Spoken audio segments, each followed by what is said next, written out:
بل ته لاس ورکوو بسم الله ارزښتونه منو دیني ارزښتونه اسلامي ارزښتونه افغاني ارزښتونه دې کې څوک مشکل لري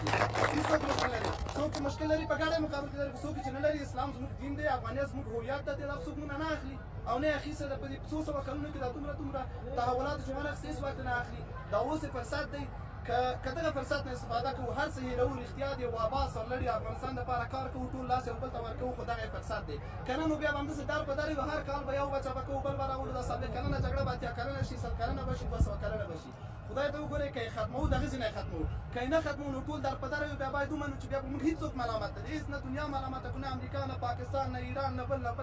بیا موږ خپل همدغه عادت لرو چې باید یو بل سره همدغسې وشو که نه تر ده بله ښه شروع نشته راځئ چې سره پیل کړو ډېر مشکلات به وي په دې ټولو مشکلاتو کې موږ سره موافق کړو ټول یو بل سره درېږو زه له یوه ارزښت هم نه تېرېږم هغه چې ملي ارزښتونه اسلامي ارزښتونه یې خو راځئ چې په خبرو سره کینو حل یې کړو هم نظام هم حکومت هم موږ او تاسې هم ځوانان هم مخالف هم موافق که له دغه ځایه پیلوئ او که جګړه کوئ خدای مه کړه دا خو همدغسې روانه ده دا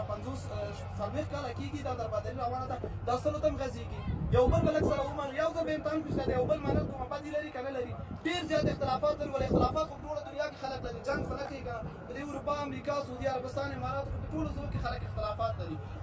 موږ د اختلافات اول کار جنګ وي اول دا چې په سیاست کې آخر کار جنګ دی اوله کار خبره ده که د خبرو فرصت رامنځته شوی ده ډېری موږ ته وعدې راکړې چې خبرې کوو کینو